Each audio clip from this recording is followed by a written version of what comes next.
Joining me now is Stephanie Bastiaan, Women's Forum Australia Research Fellow.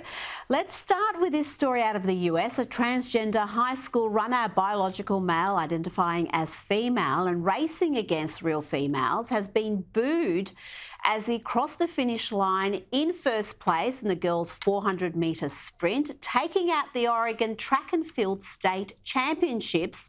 Have a look.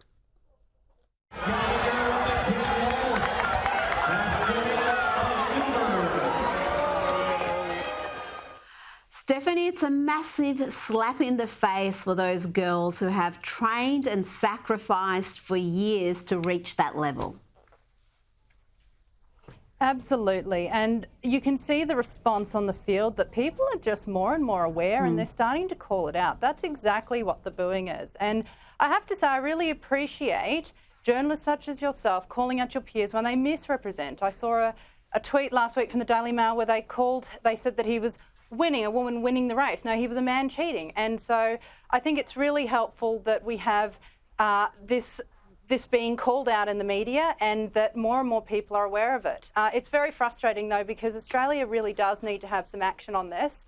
Women's Forum produced a report, A Fair Playing Field, which highlights the issues of men playing in women's sport. And after the federal election, we sent it to every state and federal MP and every major sporting body. And to date, there's been absolutely nothing, and it's just unacceptable.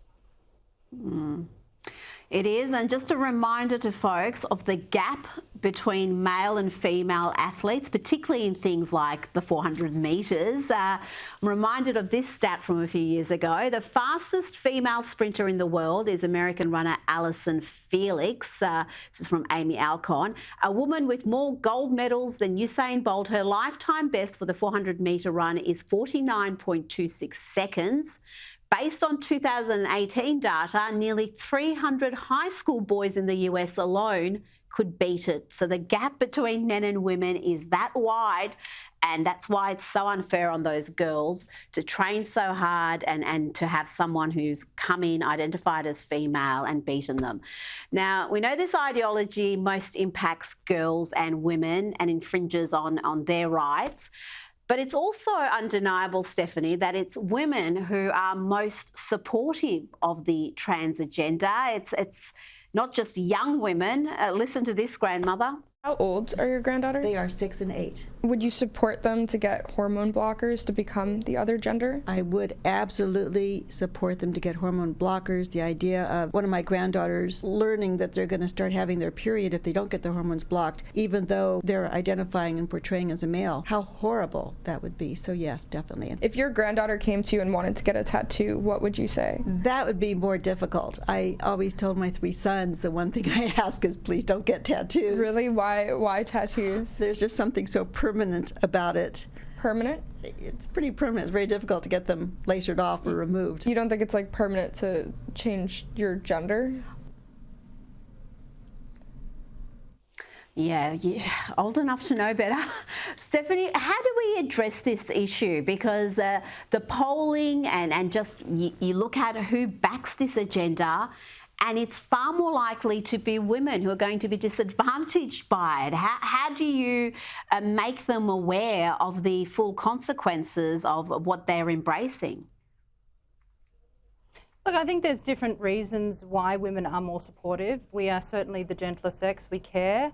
And I think that we're more easily manipulated by medical professionals who come and tell you that, do you want a dead son or a live daughter? I think there are also issues like, for example, in Victoria, our conversion therapy laws, it is a criminal offence if you don't endorse your child's gender identity. And so that instills fear in the parents. They want to support, they go along with the system. The parents we should be looking at, though, Rita, are the parents of 3-year-old children who are presenting at the gender clinics in Melbourne. I think we should be looking at the influences and how that's come about, because clearly, a child who is 3 does not even understand the concept of gender. And we know that there are some parents who do project their expectations onto children. In fact, a federal judge found a father had influenced his 2 children to become gender questioning or transgender in the federal court last year, August last year, and restricted access. So this is another serious issue that we need to be, along many, that we need to be addressing. Oh, absolutely. I think you are so right there. And Blair White, who's a trans woman, has said that show me a 5-year-old transgender child, I'll show you a parent who's making decisions. I think she likened that to a vegan cat. We know who's making the lifestyle choices there. Stephanie, Bastiaan, thank you so much for your time. Really appreciate it. Thanks, Rita.